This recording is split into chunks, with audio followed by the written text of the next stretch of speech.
எனக்கு எந்த பேட் ஹேபிட்ஸும் கிடையாது. அதாவது ட்ரிங்க்ஸ் பண்றது, ஸ்மோக் பண்றது. இருந்தாலும் எனக்கு கேன்சர் வந்துச்சு. அதுக்கு என்ன காரணம்னா கிரில் சிக்கன், புரோட்டா, அப்புறம் பப்ஸ்.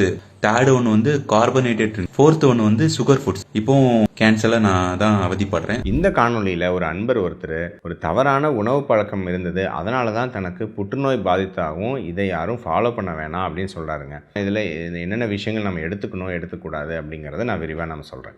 ஸோ நம்பர் 1, அவர் டெஃபினட்டாக அந்த புற்றுநோயிலேருந்து மீண்டு அவர் வந்து நார்மல் ஆகணும் அப்படின்னு நம்ம கட்டாயம் நம்ம வந்து விஷ் பண்ணுவோம். ஸோ விஷஸ் ஃபார் ரெக்கவரி நண்பரே. ரெண்டாவது, அவர் வந்து மெயினாக மைதா பொருட்கள் சாப்பிட்றது, கிரில் சிக்கன் சாப்பிட்றது, அப்புறம் வந்து இனிப்பான பொருட்கள் சாப்பிட்றது, நிறைய கூல்ட்ரிங்க்ஸ் சாப்பிட்றது, இதனால தான் வந்து தனக்கு புற்றுநோய் வந்ததாக சொல்கிறார். ஸோ டெஃபினட்டாக அவர் சொன்ன இந்த நாளில் ஓவரால் ஆரோக்கியத்துக்கு கெடுதல், உடல் பருமன், சர்க்கரை நோய், இன்சுலின் எதிர்ப்புத்தன்மை கட்டாயம் வந்து இது அதிகம் பண்ணும். ஆனால் புற்றுநோயை டைரெக்டாக அதிகம் பண்ணுமானா அந்தளவுக்கு கிடையாதுங்க.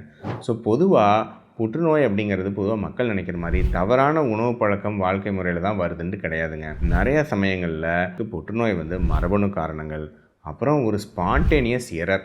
அப்படின்னா என்னதுங்க, புற்றுநோய்ங்கிறது என்ன, நார்மலாக நம்ம செல்கள் நிறையா இடங்களில், இப்போ ஒரு தோல்னால் நிறையா அவங்களுக்கு டிவிஷன் நடந்துகிட்டே இருக்கும். பட் அது கரெக்டாக ஒரு கண்ட்ரோல்டாக நடக்கணும். பட் ஒரு இடத்துல உங்களுக்கு கண்ட்ரோல்டாக அந்த செல்கள் வந்து பிளவுபடாமல் கணக்கு இல்லாமல் திடீர்னு பிளவுபடுறது வந்து பார்த்திங்கன்னா பை ரிஸ்க் யாருக்கு வேணாலும் எப்போ வேணாலும் நடக்கலாங்க.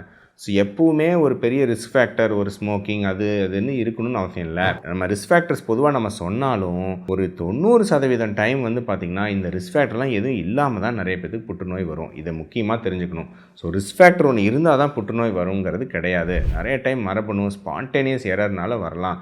நம்ம நிறையா சமயங்கள் இந்த மாதிரி எரர் உள்ள செல்கள் உருவானாலும் நம்ம இம்யூன் சிஸ்டம் அதை அழிச்சிடும். பட் அந்த இம்யூன் சிஸ்டத்தை அது இவேடு பண்ணி தாண்டி வந்துருச்சு அப்படின்னா அந்த இடத்துல அது பெருக ஆரம்பிச்சிடும்.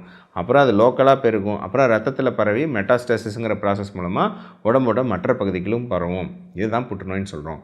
அவர் சொன்ன விஷயங்களை அவாய்ட் பண்ணுறது ஓவரால் ஹெல்த்துக்கு நல்லது. ஆனால் புற்றுநோய்க்காக இல்லை, உங்கள் ஓவரால் ஹெல்த்துக்காக இதை அவாய்ட் பண்ணுங்கள். சிக்கன் பற்றி அவர் சொன்னதில் நான் கொஞ்சம் மாறுபடுறேன். மேபி இந்த கலரு அதெல்லாம் ஓகே, பட் அது அவ்வளோ பெரிய ரிஸ்க் ஃபேக்டராக வந்து எனக்கு தோணலை. இதை பற்றி ஆல்ரெடி நம்ம பேசியிருக்கோம் சரிங்களா, இந்த கிரில் சிக்கன், பார்பிக்யூ அதை பற்றி. ஸோ மேபி அது வந்து அதோட ஃப்ரீக்வன்சி அது குறைச்சிக்கிறது நல்லது அப்படின்னு நான் சொல்லலாம். மேபி யாருக்கு வேணாலும் வரலாங்க. எவ்வளவோ குழந்தைங்களுக்கு நம்ம பிளட் கேன்சர் அதெல்லாம் வருது. அவங்களாம் என்ன சாப்பிட்றாங்க, 1 வயது குழந்தைக்கு வருது, 6 மாத குழந்தைக்கு வருது, 2 வயசு குழந்தைக்கு வருது. அவங்க ஏதாவது ரிஸ்க் ஃபேக்டர்னாலே வருது, அப்படி கிடையாதுங்க. ஸோ டெஃபினட்டாக நம்ம புற்றுநோயின்னு ரொம்ப நம்ம பயப்பட வேண்டிய அவசியம் இல்லை. சில விஷயங்கள் நம்ம கண்ட்ரோல் இல்லை அப்படிங்கிறத புரிஞ்சுட்டு நம்ம நகர்ந்தால் போதும். பட் இந்த உணவு பழக்கங்களை அவாய்ட் பண்ணுறது உங்கள் ஓவரால் ஹெல்த்துக்கு நல்லது. இதை நம்ம பின்பற்ற முயற்சி பண்ணுவோம். அவர் சீக்கிரம் நலம் பெறணும்னு நம்ம வேண்டிப்போம்.